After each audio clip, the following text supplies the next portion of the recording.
la programación, bueno, no sé si en la programación ya viene el nombre diferente o no. El nombre de esto acaba de cambiar en este año. Lo que antes se conocía como diabetes insípida ya no existe. Ya no es diabetes insípida. Ahora es deficiencia de hormona antidiurética o resistencia a la hormona antidiurética. El término de diabetes insípida ya no dejó de ser vigente hace como un mes.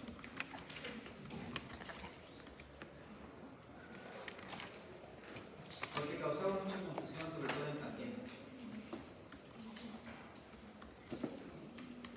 Entonces,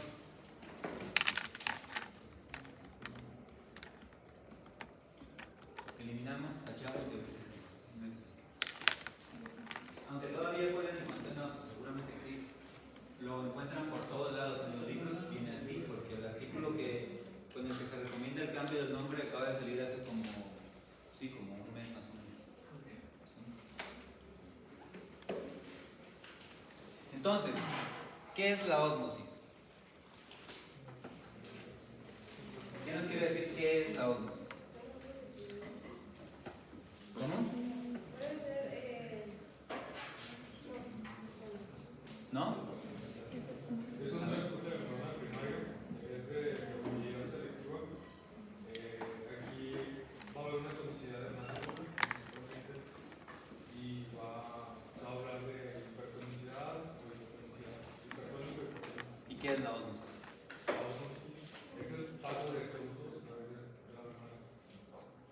¿Qué más es la ósmosis? Es el paso que puede ser de una concentración de menor cantidad a una de mayor cantidad. ¿Qué es lo que pasa? ¿Cómo? Agua libre, ¿no? Entonces la ósmosis es el paso de agua libre de un compartimento con menor concentración a uno con mayor concentración. Pero lo que se mueve es el agua libre. El agua libre. ¿Sí? ¿Por qué? Porque en el compartimento que esté más concentrado, más concentrado significa que tiene más solutos, ¿sí? Más solutos.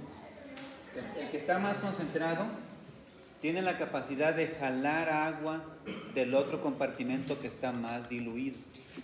Eso es la ósmosis, ¿sí? Nosotros manejamos una osmolaridad en un rango que debe ser normal y esta se calcula con la fórmula que está aquí. Es los niveles de sodio plasmático por 2 más la glucosa entre 18. Y esto nos da un valor que oscila más o menos en 2,85. 2,85 miliosmoles por kilo de agua. Esa es la osmolaridad normal. Hay los osmoles efectivos. Un osmol efectivo es aquella molécula que es capaz de jalar agua a donde está ella. Y pues obviamente los más importantes son sobre todo el sodio. ¿Sí? Ustedes saben que el sodio no se puede mover libremente de un compartimento a otro así nada más. Entonces el sodio es capaz de jalar agua de otro compartimento. El sodio jalaría agua de un compartimento más diluido a uno más concentrado. ¿Sí? Y están los que son poco efectivos, como la urea, el metanol, el etanol y otros. Pero sobre todo es los electrolitos sodio y cloro. Son los osmoles efectivos. Y es por eso que el sodio se usa para calcular la osmolaridad plasmática. ¿De acuerdo? Entonces, la hormona antidiurética. ¿Qué es la hormona antidiurética? ¿Quién nos quiere decir qué es y para qué sirve la hormona antidiurética? ¿Y por allá? Es una hormona peptídica que se almacena en la neurocórtex. Okay. Es secretada para aumentar la permeabilidad de los conductos colectores al añadir acuaporines y permitir el paso de agua. El paso de agua. Muy bien. Entonces, así como le dijo el compañero, es una hormona, ¿sí? Que viene ¿de qué parte de la hipófisis? Neurohipófisis, ¿no? ¿Qué otra hormona viene de la neurohipófisis? Oxitocina, ¿no? Entonces la hormona antidiurética viene de la neurohipófisis y lo que hace es, su efecto biológico principal es, por un mecanismo endocrino, llegar a un receptor en los túbulos colectores renales. Ya llevaron esto, ¿no? Ah, no, sí, este sigue de esto, ¿no? Sí, lo que llevaron fue neuro. Sí. Entonces, tiene un receptor de membrana acoplado a 7 dominios, a proteína G, y en ese receptor de membrana, la hormona antidiurética o vasopresina, también se le conoce como vasopresina, es lo mismo, lo que va a hacer es, pues obviamente va a activar la proteína G, es una proteína G, se activa la proteína G, y entonces a partir del ATP se produce AMP cíclico. Y todo esto lo que hace es activar la transcripción del gen que codifica para unas moléculas que se llaman acuaporinas. Acuaporinas, que son canales de agua, ¿sí? Y esas acuaporinas son las que permiten que el agua que va yéndose hacia la orina en el túbulo colector se regrese a la circulación. Entonces, una acuaporina lo deja pasar por aquí, ¿sí? Por el segmento apical de las células del túbulo colector, y otra acuaporina deja pasar el agua en el segmento vasolateral para que se regrese a la circulación. Y de esta manera el efecto biológico final de la vasopresina es, aquí por lo menos, justamente regresar el agua del túbulo renal a la circulación. ¿Sí? Ok. Esta es la estructura de la hormona. Es una hormona pequeñita, ¿sí? 9 aminoácidos, es chiquita. Como ya comentaba el compañero, nos empieza su síntesis desde el nivel hipotalámico, ¿sí? Y su liberación es a nivel de la neurohipófisis. Entonces va madurando la hormona, ¿sí? Como una pre-prohormona, luego una prohormona y luego la hormona madura, que es la hormona antidiurética, que es la que se libera a nivel de la neurohipófisis. Pero, ¿qué factores podrán hacer que se estimule la liberación de la vasopresina? Bueno, es importante comentar que nosotros tenemos algo que se llaman osmorreceptores a nivel hipotalámico, ¿sí? En el núcleo, sobre todo en el núcleo preóptico a nivel hipotalámico, y en el núcleo paraventricular. Son receptores que están sensando la osmolalidad y que están viendo cómo está la osmolalidad, de manera que si la osmolalidad se modifica la secreción de hormona antidiurética. A ver, una osmolalidad elevada significa que hay mucho soluto o poco soluto.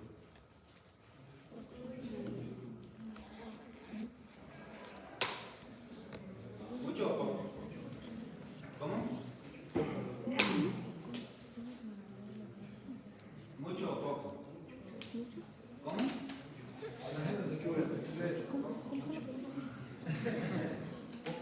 Mucho o poco soluto si está elevada la osmolalidad plasmática. Mucho soluto. Los solutos son los que dan la osmolalidad. Si está elevada la osmolalidad, hay mucho soluto. ¿Sí? Entonces, si está baja la osmolalidad, hay poco soluto. En otras palabras, si hay mucho soluto, hay mucha osmolalidad, y eso es igual a mucha concentración del compartimento. Si hay poco soluto, hay poca osmolaridad, y eso es igual a un compartimento diluido, ¿no? Muy diluido, con poco soluto. Bueno, y recuerden, dijimos que la hormona antidiurética lo que hace es regresar el agua de los túbulos renales a la circulación. Eso se llama reabsorción, ¿sí? El nombre lo dice, hormona antidiurética, ¿sí? Entonces, fíjense bien, piensen. Si hubiera una condición en la que se reduzca el volumen de la sangre y se reduzca la osmolaridad, que se reduzca el volumen, un sangrado, por ejemplo, un sangrado, ¿qué creen que pasa con la liberación de la hormona antidiurética? Aumenta. ¿Aumenta para qué? Para que no se libere más agua por la orina.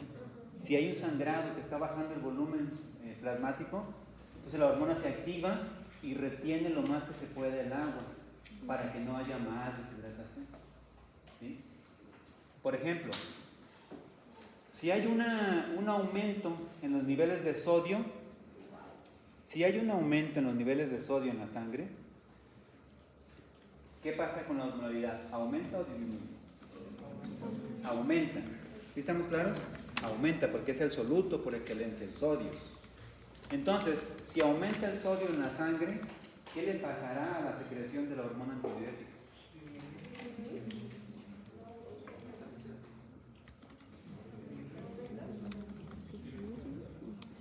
Tiene que aumentar, ¿por qué?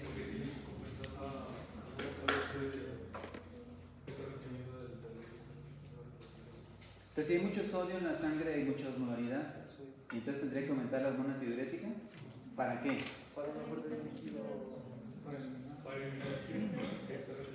Pero la hormona Tendré que disminuir.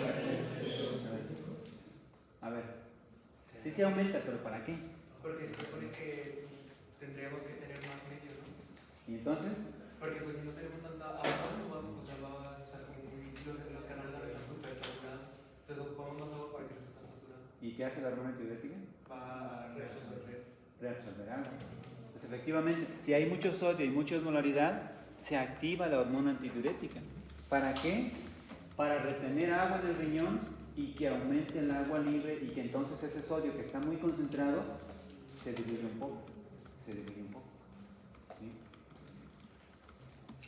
Entonces, estímulos como el nivel del agua, el sodio, la glucosa, las náuseas, el dolor, son capaces de estimular la secreción de la hormona antidiurética.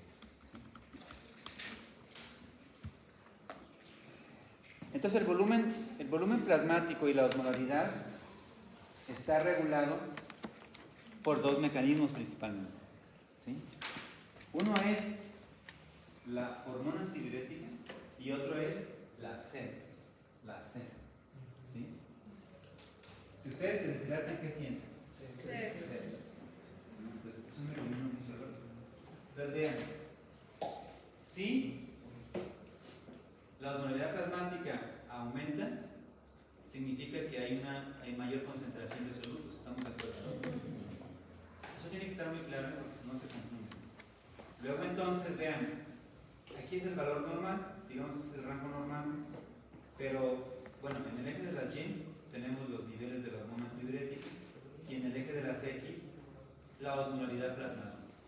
Estos son los valores normales. Si esta osmolaridad sigue aumentando, se activa la secreción de hormona antidiurética. Estamos de acuerdo, ¿no? ¿Para qué? Para regresar agua del riñón y que se diluya la sangre y no se ponga hiperosmolar. ¿Sí? Pero, si esto sigue, vean, si se sigue elevando la osmolaridad, después se activa la sed. Entonces, el primer mecanismo que se activa para regular la osmolaridad es la hormona antidiurética. Después de ella se activa la sed. ¿Sí?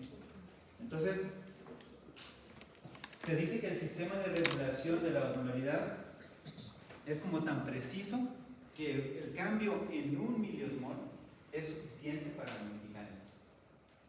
¿Sí? Y en ese sentido va.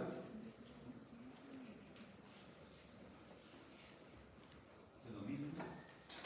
Entonces, si yo tengo, por ejemplo, un incremento en la osmolaridad plasmática o una reducción del volumen circulatorio, como por un sangrado, una deshidratación, eso va a hacer que, por un lado, se libere más antidiurético.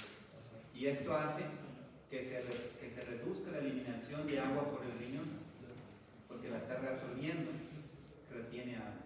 Y por otro lado, se estimula la sed y se incrementa el consumo de agua. Y todo esto tiene como finalidad, ¿no?, reducir la osmolaridad y normalizar el volumen circulatorio. ¿De acuerdo? Entonces, ¿qué es la deficiencia de la vasopresina? Ya tenemos que llamarle así, deficiencia. La deficiencia de la vasopresina es, pues, muy fácil. Cuando por alguna razón no hay secreción de vasopresina en la neurohipófisis. ¿Sí? Por alguna razón no hay vasopresina, y entonces eso nos va a llevar a una incapacidad para conservar el agua libre. ¿Sí? Una incapacidad para retener agua. Y si yo no tengo hormona antidiurética, ¿qué creen que va a pasar? Ajá, pero ¿por qué te deshidratas? Y si no retienes el agua, ¿qué va a pasar? ¿Por dónde le excretas? Sudor, vejiga, saliva, orina. Orina demasiado, ¿cómo se llama eso? ¿Cómo? Poliuria. Entonces va a haber poliuria. O sea, el paciente está orinando mucho. Y además, ¿cómo va a ser esa orina? Muy transparente. ¿Por qué es muy transparente, efectivamente?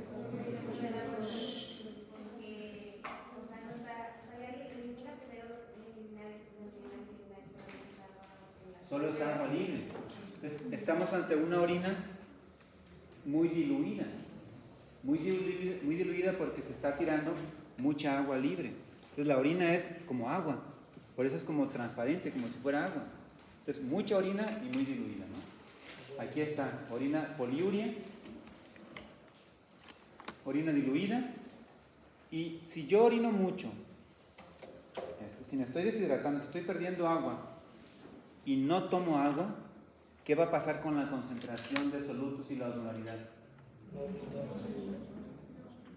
¿Va a qué? Va a aumentar. Es muy sensible, es muy fácil, no es pura fisiología. Tengo un compartimento con solutos y agua libre. Si le empiezo a sacar agua, los solutos se van concentrando. Y eso nos va a llevar a que cuando medimos los niveles de sodio en sangre estén elevados. Hay hipernatremia, ¿sí? Y por lo tanto hay hiperosmolaridad. Entonces un paciente que tiene deficiencia de hormona antidiurética tiene poliuria, tiene una orina diluida, ¿sí? Tiene hiperosmolaridad y puede tener hipernatremia. Si el paciente está consciente, si está en estado de alerta, ¿qué va a sentir? Sed. Y va a estar tome agua. Si el paciente toma agua, no se eleva el sodio, porque el estar tomando agua lo mantiene compensado. Sí, pero sigue orinando litros y litros de agua. Pero sigue tomando litros y litros de agua. Entonces, si el paciente está en estado de alerta, lo que va a tener es polidipsia, se llama, que es mucha sed. ¿Sí? ¿Ibas a preguntar algo? Sí, por ejemplo, en el caso de sustancias diuréticas, ¿tienen influencia sobre la vasopresina? ¿O No. Es más sobre ¿Los fármacos diuréticos? Sí, o por ejemplo los alimentos, por ejemplo, no sé, el agua de Jamaica, o el café. ¿O qué otra? ¿Cuál era la que realmente querías preguntar? Esas, o sea, ¿Cuál, la cerveza? No, el café. Siempre preguntan eso. Por ejemplo, el café es un diurético, bueno, genera tiene cierto efecto diurético. Entonces, ¿tienen impactos sobre la vasopresina? Algunas sustancias se dice que pueden suprimir un poquito el efecto de la vasopresina, y por eso hay poliuria. Okay. ¿Sí? Por ejemplo, la creatina. ¿La qué? La creatina. La creatina probablemente, no sé hasta qué punto la verdad, pero probablemente sí. Entonces, una sería la deficiencia de vasopresina, y otra de las causas de este problema sería la resistencia a la vasopresina. ¿Sí? O sea, a lo mejor sí hay vasopresina, pero el receptor a nivel renal no responde, y entonces pues hay resistencia a la vasopresina. ¿Sí? Entonces, bueno, aquí está eso. Las causas de la deficiencia. Todavía me cuesta trabajo, y todavía aquí tengo diabetes insípida central, diabetes insípida nefrogénica, que son los términos que ya no existen. ¿Sí? Entonces, las causas de la deficiencia de vasopresina, la más común son situaciones traumáticas que afectan la neurohipófisis. ¿Sí? Es decir, una cirugía de hipófisis, ¿no? Como una resección de un adenoma hipofisiario. El neurocirujano se puede llevar la neurohipófisis, y si se lleva la neurohipófisis en la cirugía, pues diabetes, deficiencia de vasopresina, ¿no? Es la más común, pero tumores, traumatismos, isquemia, necrosis, hemorragias que involucran a la neurohipófisis pueden causar deficiencia de vasopresina. ¿Sí? Creo que las más comunes que llegamos a ver es postquirúrgicas, o sea, posoperados de tumores superficiales o posoperados de tumores que involucran la hipófisis, craneofaringioma, meningioma, algún tumor de ese tipo, ¿no? Son las más comunes, ¿no?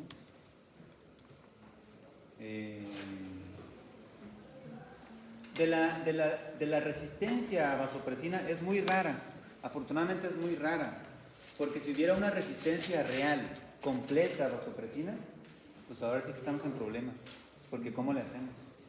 Entonces es muy raro que haya este tipo de alteraciones, generalmente son transitorias. Por ejemplo, las alteraciones del potasio y del calcio en sangre pueden causar una resistencia a la vasopresina transitoria. Una vez que se corrige la hipocalemia, que es poco potasio, o la hipercalcemia, eso se normaliza. Pero la resistencia pura a la vasopresina por una mutación del receptor de la vasopresina son pura y completa, son muy raras. ¿Sí? Puede haber resistencias parciales y responden a la vasopresina, pero que son parciales, no totales, ¿no? Lo mismo, ¿no? Las causas son las mismas, ya dijimos, no traumatismos, tumores, etc. Entonces, ¿qué va a haber? Ya decíamos, poliuria, 6 a 12 litros por día de orina. Nicturia, enuresis, se orinan y no se dan cuenta. Es tanta la producción de orina por la falta del efecto de la vasopresina que el paciente se orina y no se da cuenta.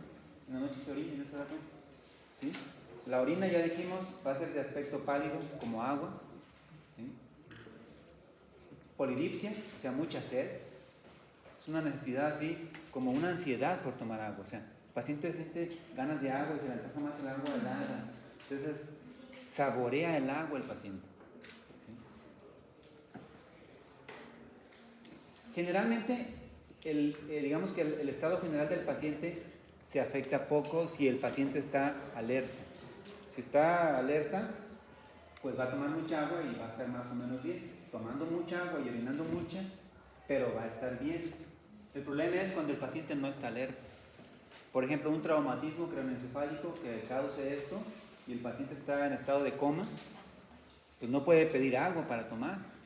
Entonces ahí el paciente, nomás ve uno que empieza a orinar mucho, ¿no? Y el sodio va a 150, 155, 160, hipotensión, y el paciente está en coma, no dice nada. Entonces ahí es donde tiene uno que detectarla, porque si no la detecta, el paciente se puede morir de esto. Se puede morir de esto, ¿por qué? Porque al haber una deficiencia de vasopresina y estar tirando mucha agua, ¿qué dijimos que le va a pasar a la osmolaridad plasmática? Va a aumentar.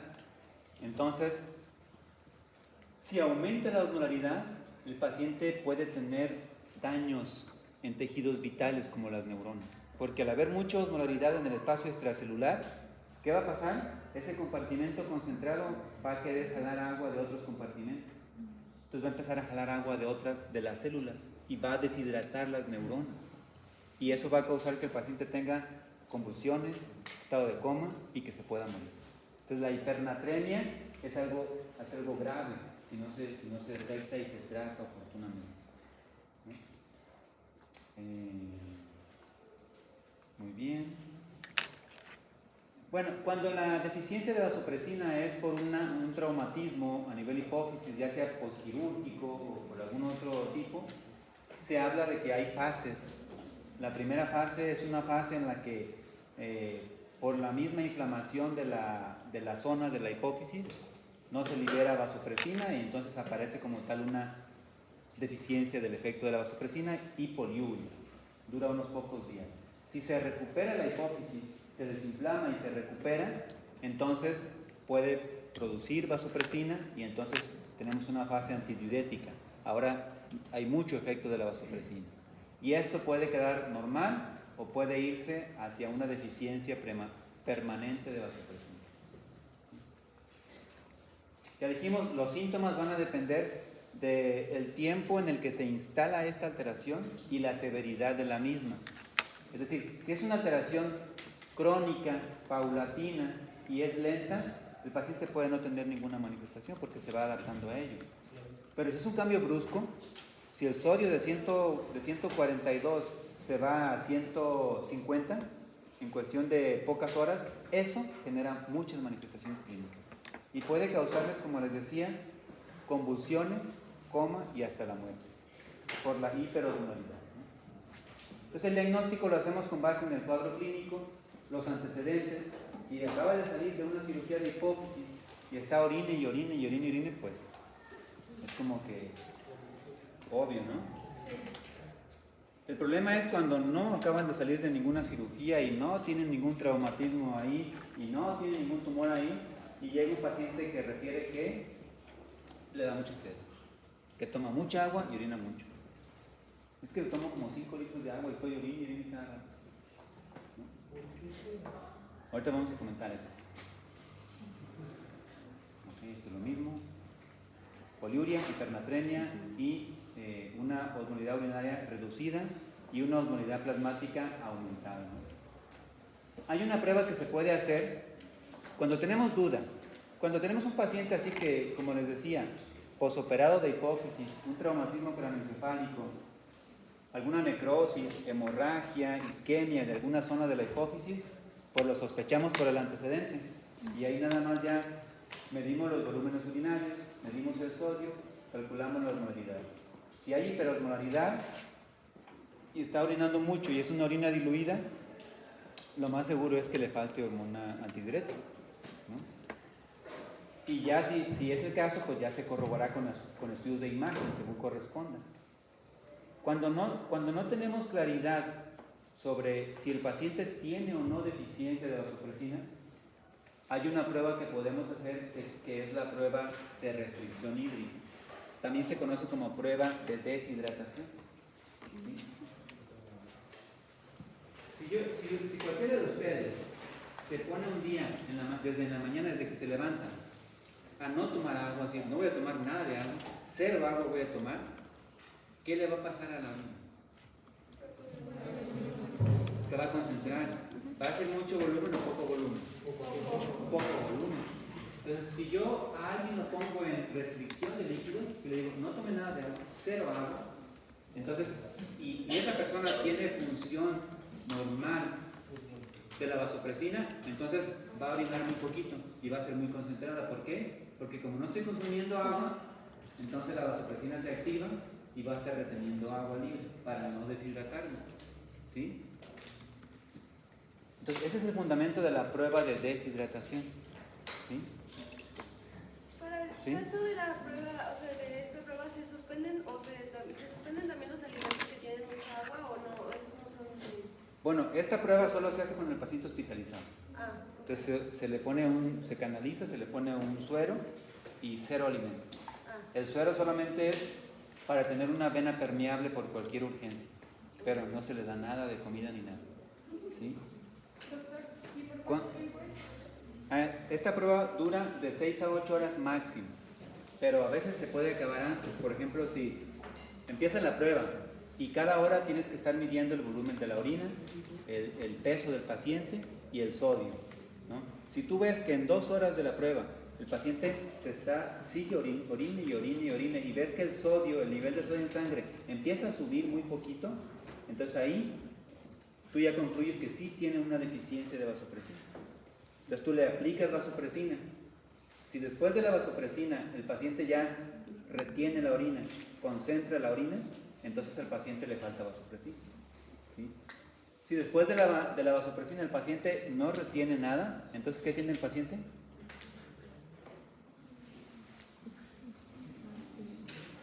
Si se está deshidratando, le está subiendo el sodio y... ¿Cómo? Una deficiencia, bueno, una falla en los receptores, quizá. Una resistencia a vasopresina. O sea, la prueba es positiva cuando después de 2 a 4 horas yo veo que la orina sigue siendo mucha, es muy diluida y el sodio en sangre empieza a elevar.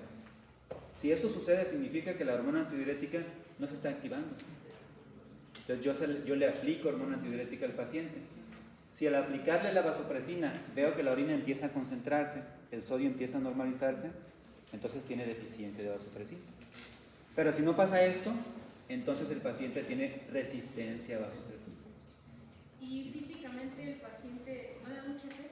¿Sí? En la prueba. Sí, sí le da. Sí le da sed, pero por eso la prueba, cuando uno detecta que sí hay una deficiencia del efecto de la vasopresina, tú ahí paras la prueba. Le das la vasopresina y paras la prueba. Y concluyes que es positiva la prueba.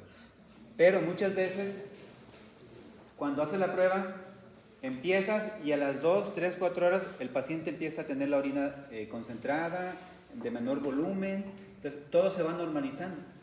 Entonces ahí uno concluye que el paciente no tiene deficiencia de vasopresina. Lo que puede tener el paciente es una polidipsia psicógena, es decir, una compulsión por tomar agua, pero de origen psicógeno. ¿Sí? Entonces cuando es el caso, solo se le dice al paciente que no tome más de 1,5 litros de agua al día. No le va a pasar nada. Pero esta prueba, como les digo, solo se hace con el paciente hospitalizado, no se puede hacer en su casa. Bueno, a veces hemos hecho con algunos pacientes así como tipo ambulatorios, una pseudoprueba, donde cuando casi estamos seguros que el paciente no tiene nada, que es algo psicógeno, hacemos una símil prueba, por decirlo, en su casa y le decimos, desde las 8 de la mañana no tome nada de agua. Y va a ir midiendo la orina. Y si ve que es así, entonces le sigue. Solo si ve que es mucha orina y muy blanca, me avisa y ya vamos a ver. Casi siempre cuando lo hacen, de repente a las 4 horas ya no orina nada el paciente. Y la orina, lo poquito que tiene de orina es muy concentrada. ¿Por qué? Porque no tiene nada. ¿Sí? Bueno. Es lo mismo, la prueba de restricción hídrica. Entonces, ¿cómo tratamos? Pues muy fácil. Toda deficiencia de hormona se trata con la hormona que hace falta, ¿sí? Excepto algunas. Y entonces el tratamiento es hormona antidiurética, que es la desmopresina. El fármaco se llama desmopresina, ¿sí? Ese es el tratamiento de elección cuando hay deficiencia de vasopresina. Se ha dicho que hay otros medicamentos que pueden potenciar el efecto de la vasopresina, como los hidratos, carbamazepina, antiinflamatorios, etc. Pero pocas veces se usan. Lo que se usa es vasopresina. ¿Sí? Entonces vean, una premisa en endocrinología es que todas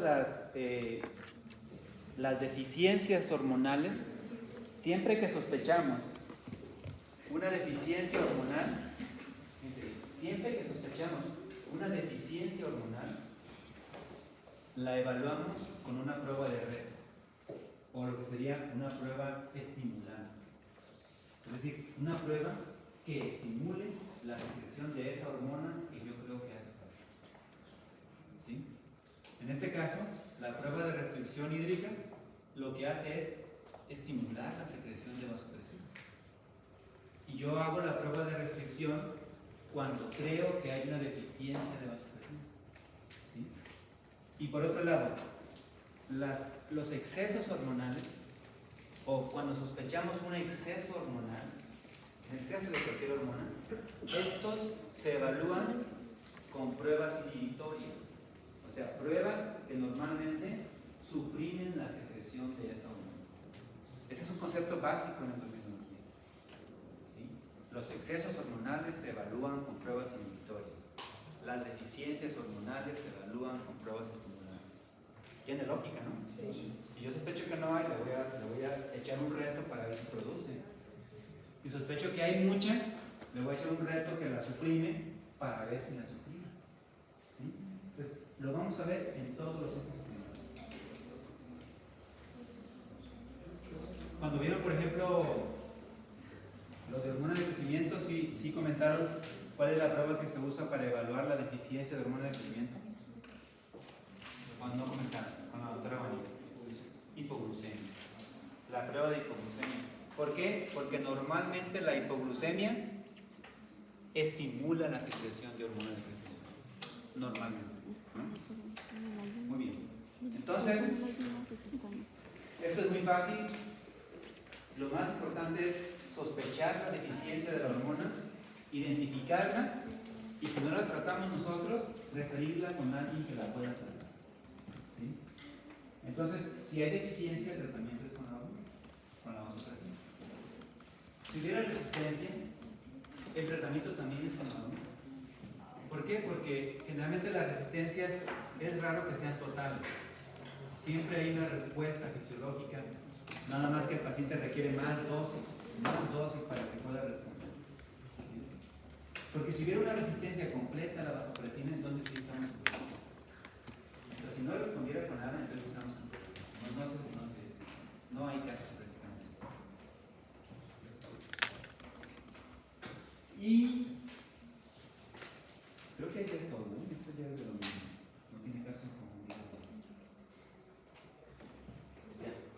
Muy bien, ¿alguna duda?